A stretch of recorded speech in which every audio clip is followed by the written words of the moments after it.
Hi everyone. So for today's video, I am going to show you on how to implement queues in linked lists using Java. So without further ado, let's proceed. So first inyong button is ma-open mo sa inyong compiler. So ang gigamit diri is ang Visual Studio Code. So ikaw man mo na then ma-open ka kuan. So ako linked list queue mo ni akong folder, magbuhat ra folder, new folder. Nagbuhat ko new folder para limpyo siya tanawon and madali ra na ako matrack kung asa siya. And then dire na ka mag-add sa kuan sa name sa imong file. So mo na to. Since ang atong discussion karon is linked list queues linked list implementation. So, ang atong ingalan ni kay linked list queue. So, link list as to queues dot Java since Java nga itong gamiton. Then ika-enter nyo mga na automatically na nakay public class which is also ang anya kay linked list queue. And then sunod din mo ani kay magbuhat na ka private na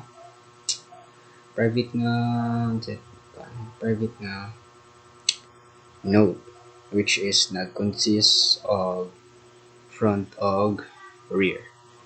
So private node front rear. So semicolon. So dapat sa Java mag-enter ka og semicolon in every statement. So mano to. So nag-wonder mo nga nung kuan ni siya diri. Error ang node gimarkahan og red. Tungod na siya kay wala pa man taga buhat og inner class para matawag siya kanang front og rear. So linked list queues man, di ba? So para mas ang kaning queues magod is FIFO data structure. Kaning FIFO is first in first out data structure. So for example, di ba? Sa like mag-withdraw ka og monies. Di ba? Sa line na amon jud nay gaon na og nay rare.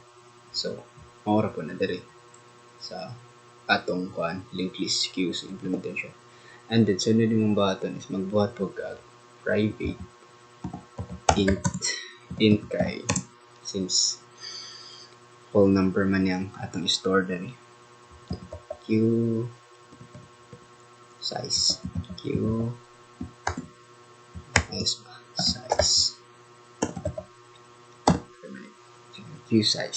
so ano siya. Sunod mong button kay magbuhat ka og so kaning queue size no kay for example sa ga-withdraw og bank na ay 7 ka buok tao galinya. And then so pila man ang queue size ato. So sa programming ang queue size like ma-apply ang count og 0. So, for example, na 7 ka nag-withdraw and then 8 ka buok tanan index gitawag na ka index. So 0 na 7 ka buok, di ba? So mag-count ka na sa 0 0 1 2 3 4 5 6 7. So we have 8 queue size sa katong for example kato lang nga galinya sa ga-withdraw money. So mao to siya. Sunod mong button is magbuhat ka private class is private class node. So, dari nimo matawag ang node tanaw mawa ng error. Then, ikaw man mo ang ibutang nimo dari kay mag-declare ka og int data dari siya makuan mabasa. Then, sunod kay node next para ma-point siya sa sunod na node. Oops. And then, ang sunod na itong buhaton kay magbuhat ta og inner class public LinkedList queue, and then diri na mao ni ang kaning public LinkedList queue inner class na adre ang mga constructor, since kuan man siya wala pa man tay value nga gihatag, wala pa 0 pa man ang atong value. So ang atong front is equal to null, wala pa man. Then also sa rear pod, rear equals to null. Hasta ang ato ang queue size equals 0.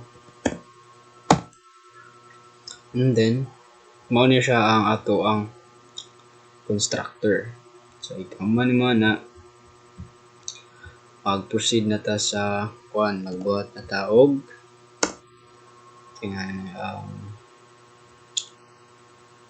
add method. So add method diri na mo ma-store tanan imong mga gipang gusto nimo ang i-add. In queue means add man. Add. So to private ay public ay public void in queue.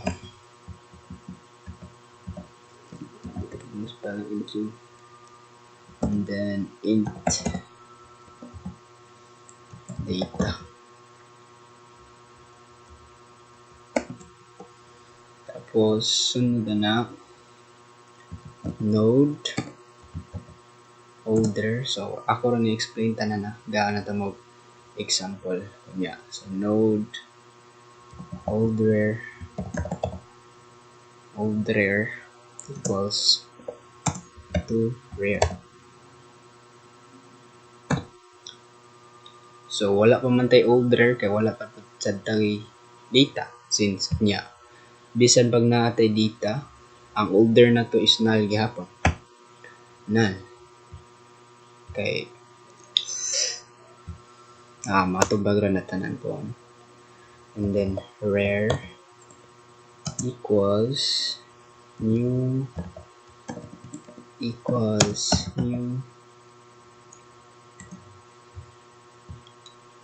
node. New node.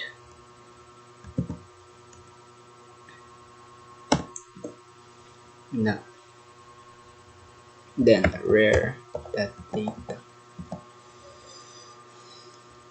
equals data semicolon, tapos rare followed by rare that next equals null.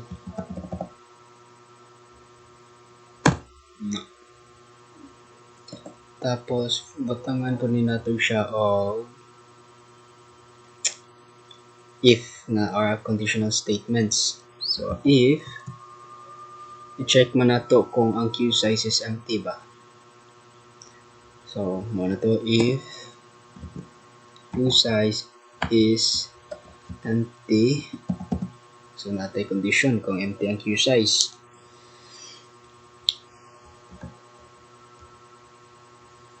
Ikaw man na kay ang condition nga itong button kay front equals to rear. then semicolon, and then else kung di ma kung ang queue size is not empty, and then else mo proceed ra din to sa else. So ang matuman nga condition is kaning nasa else hold rare that next equals rare semicolon, and then mana we will iterate the queue size plus mana ang concept pag iteration, symbol sa iteration. So ikaw man iterate mo print time ta sa print ato i-display sa screen.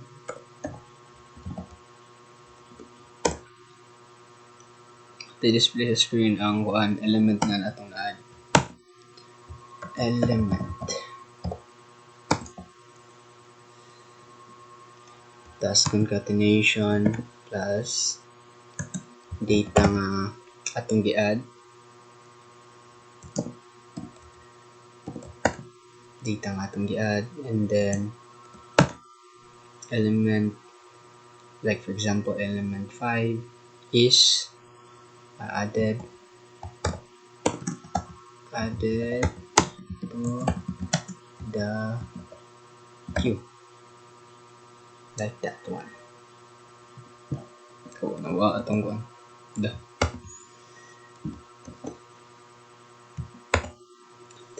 ana. So sunod, since mana at mo proceed na din ta sa another nga function, which is i-print mo ang front of rare. So public void main bilang maghatag og example, makasabot ra din yan. Wait lang ako sa ko. Public void print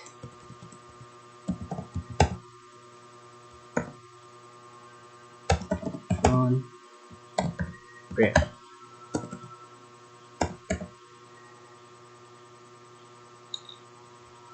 Sa ilalim ng ka,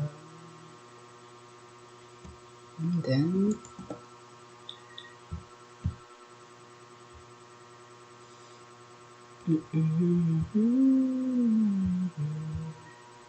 public void main front rear, and then system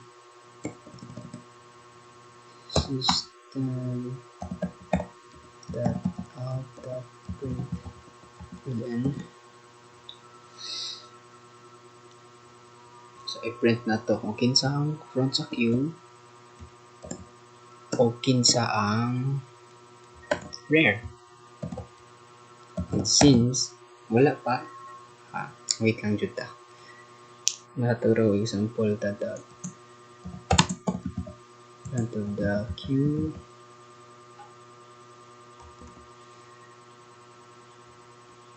plus front data plus rare of the queue plus rare dot data, like that. Then second na mao ni siya ang function sa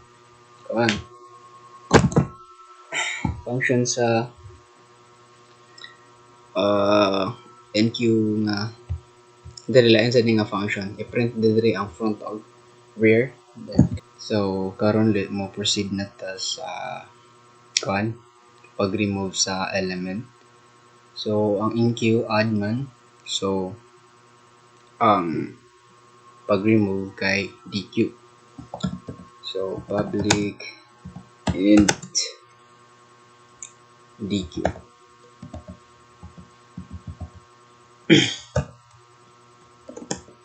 Public int DQ tas dire isod na to ang data. Wait. Ano ni? Wala pa man. Int dire isod na to ang mga functions sa kaninga method nga DQ. Int data equals front data. So kung ang data nimo, kung nasa data nimo, so for example mag-delete ka og data. So ang kinsa tong ga-point ato sunod mao na to. Di ba tangon? So kung kinsa ato ang sunod ato nga data mao na to ang may front since ni nawa naman siya. So sunod kay front equals front data. Next, so ang front nimo karon so mag-point na siya sa sunod. Next. Semicolon and then mag-conditional statement gyapon ta. I-check nato whether ang atong queue size is empty. And then rare kung matuman siya kani ang matuman nga condition.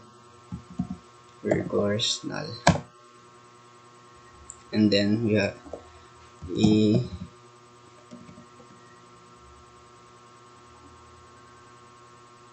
i-decrement na to ang queue size. Minusan ko na to og 1. Queue size and then print na to kung kinsa na ang na sunod nga data. System dot out that print.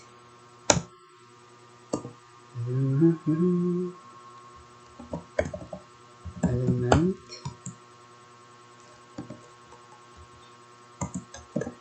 plus data plus so diri ma-display niya siya kung unsa ang remove na queue, unsa ang element ang remove sa queue.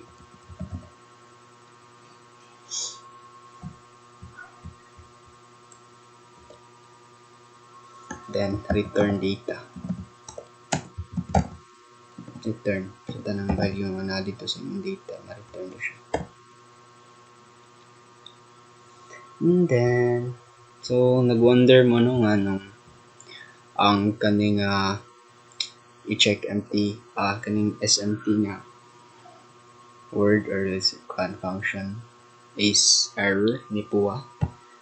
So maong error na is wala pa man ta nag-declare sa boolean kung empty ba siya. Kaning boolean mo ni ang whether ang conditions kay true or false or 0 or 1. So monitor return data and then dire na ta mag-create og new mo na to siya mag-create ta sa boolean public boolean dire check niya kung empty ba ang queue size. And then diba nawa since nanantay gihimo ang inner class pod. And then return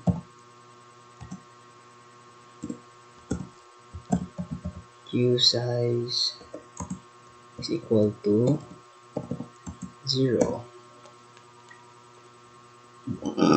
Kung pila yung queue size, for example let's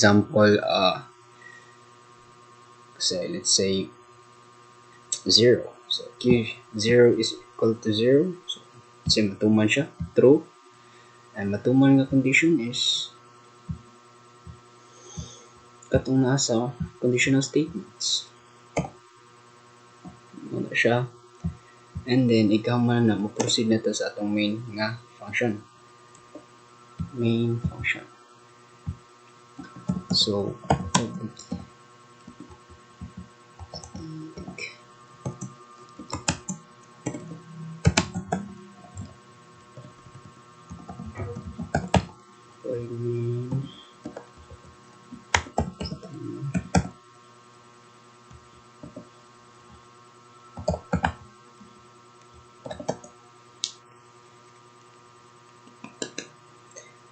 diri kay maghimo ta og instantiation sa linked list.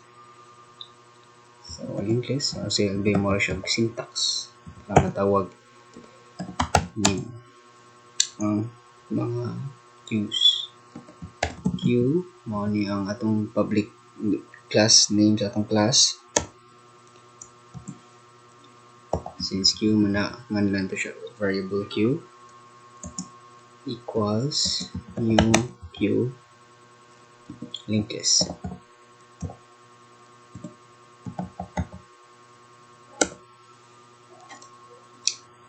Semicolon. Then dere mag-add na ka sa unsay ginani mo nga i-add nga queues. Add or mag-delete, then dere sa nato display ang atong front og rear. So amo na to. In queue add ta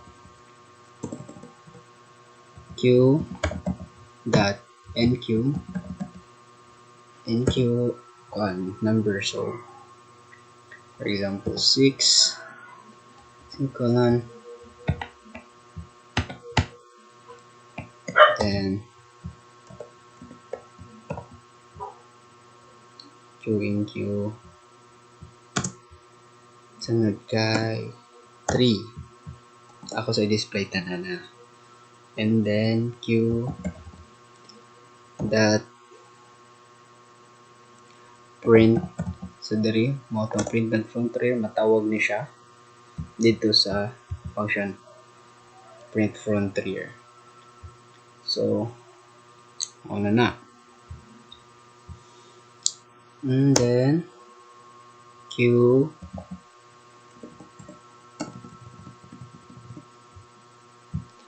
you have to add another queue, add taglain na queue.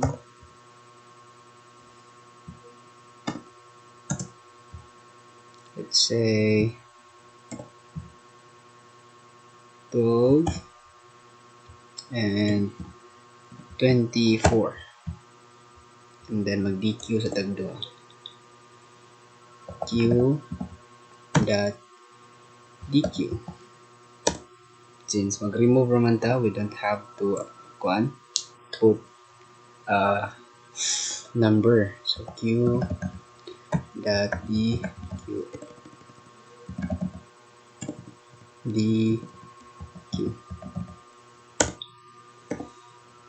and then have to add another q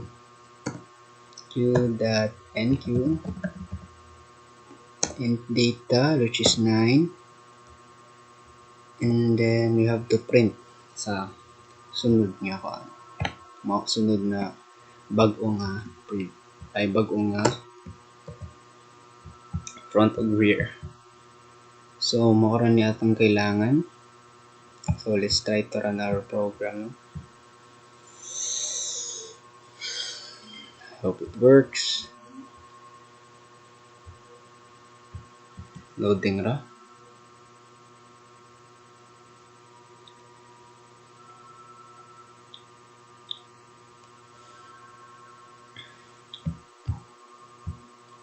So ni-run siya. Wait. Element 6 added to the queue. Wala space ang akong queue. Dali. You have to dapat bot nga na to siya space para limpyo siya tanawon.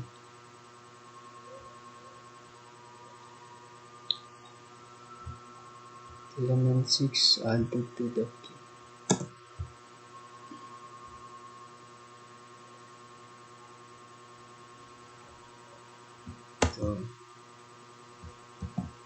So let's try that one again.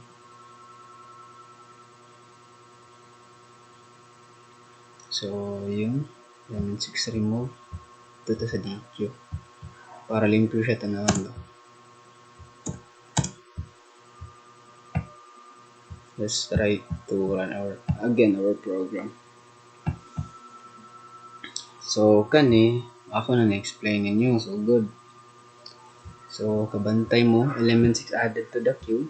So, let's say, where's the enq method? So, dere, public void enq method. So, int data, nag-set silbi, nag-add og 6. Dere, ma-store na siya dere. So, for example, 6 na dere. So, node older equals rare. So, wala pa man tayo rare.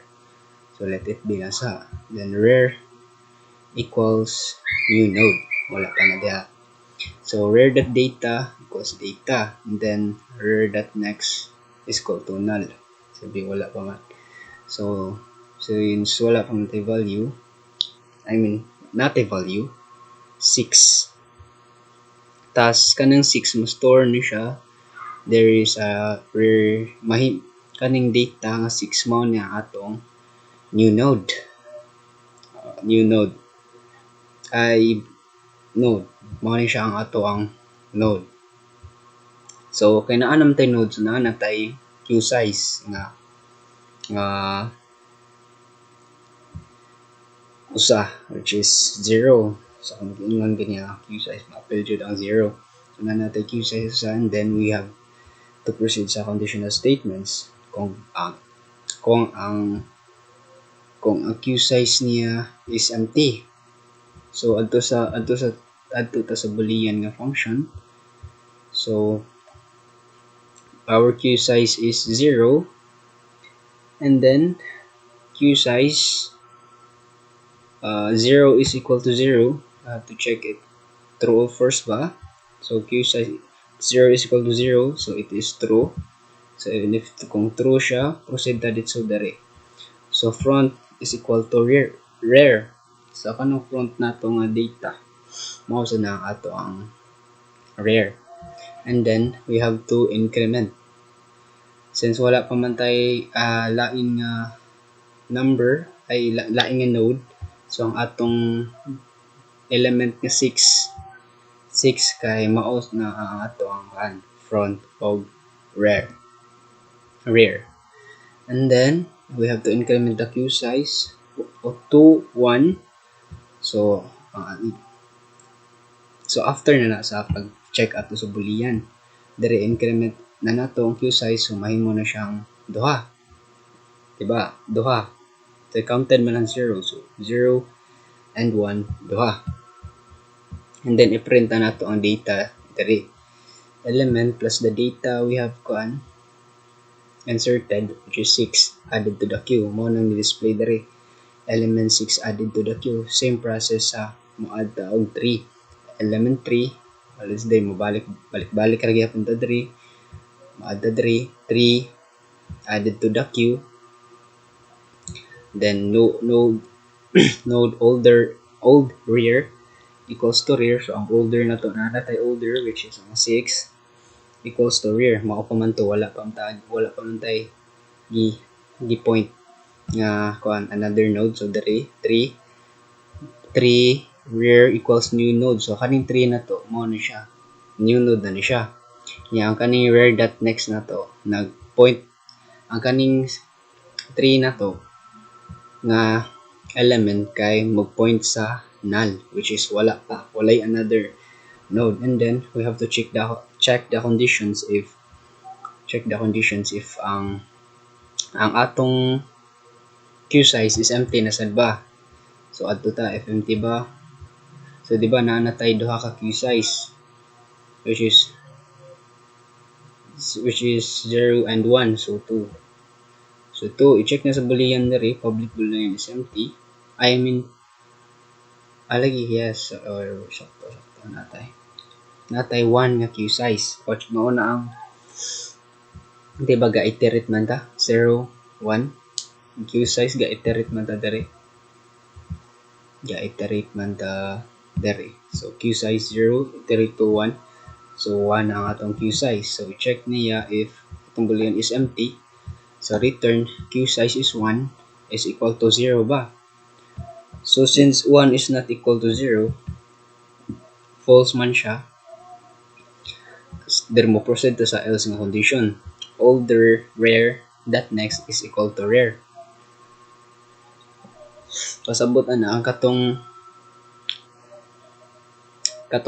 older nga next katong pointer sa older mao na to ang gitudlo ato mao na to ang rare. For example atong 6 older man to, di ba?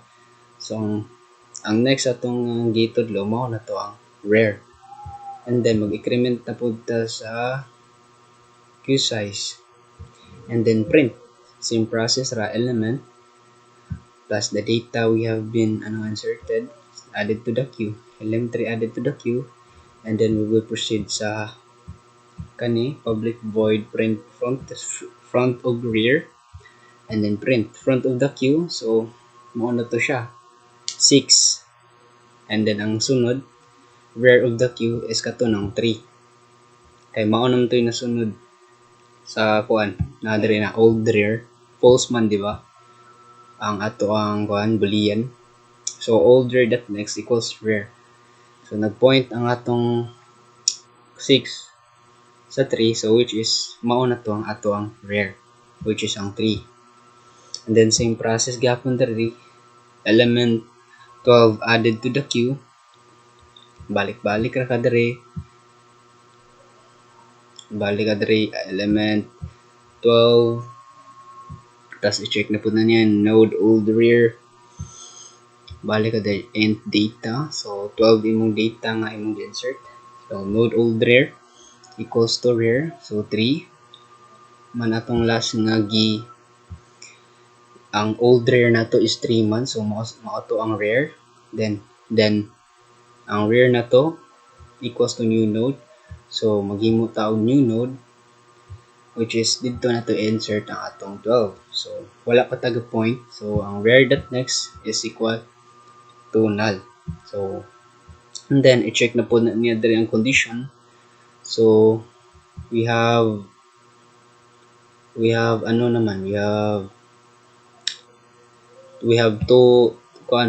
two gaga-iterate naman sa taga niya, so we have 2 queue size na.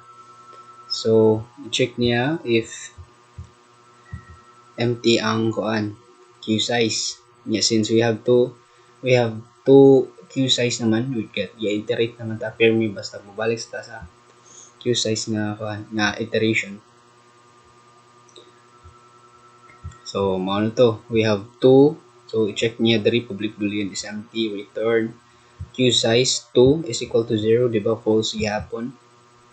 So proceed ta sa else. So older that next is equal to rear.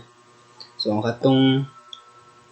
katong 3 ganyan, which is ang 3 older, nagpoint to siya sa mao na to ang older that next katong pointer ato nagpoint na to siya sa another katong new node na atong gibuhat. And then increment na pud ta, which is tom to karon 3 na. Every increment man na mo increment siya og 1, so mao na to system f element 12 added to the queue. And then sunod nag-add sa diri element 24, same ra gyapon ang process in public void in queue, giabot na to diri ang 24 nya node older equals rare, so wala pa man ang atong older gyapon is ang atong older is 12. And then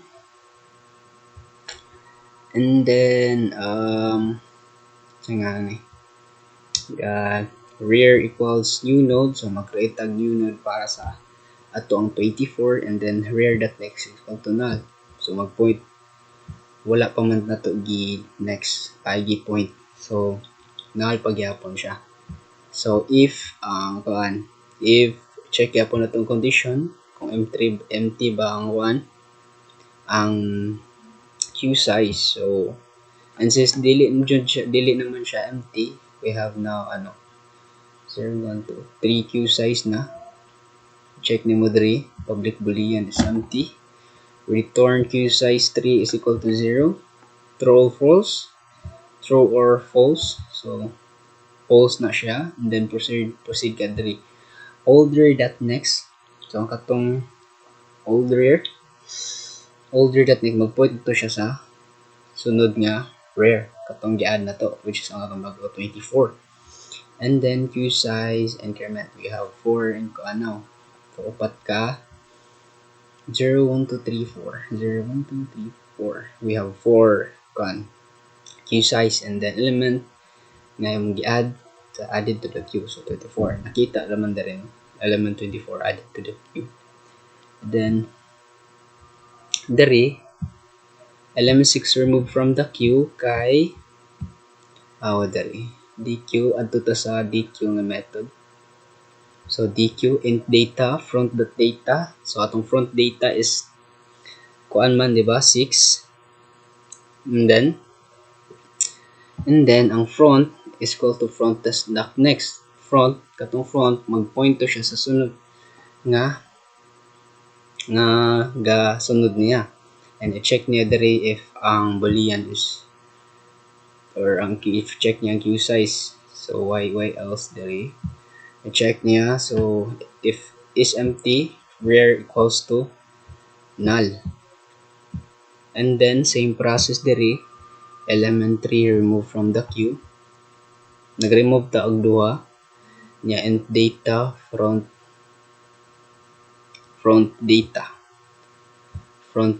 so nag-remove na pud ta, ma-remove ang 6 og 3, so na-remove ako na ang 6 ganiha, gi-remove na, tapos ang nabilin ang sunod to 3 na, so mao na tong front, and then i-remove na pud na to, so ang masunod nga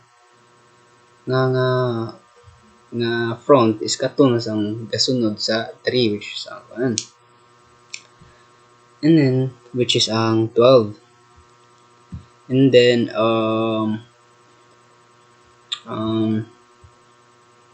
queue size kuan decrement, so kausa tuaga niya 3, and then pagsunod duha na lang, then i-print nimo element data remove from the queue, so katong mga na-remove, so element 6 remove from the queue ang first nga na-remove, and then element 3 ang second nga remove, and then diri nag-add ta og usa ka queue, so balik na sa ga-add to, since we have to kuan na lang queue size, so int data 9 nya old rear equals rear,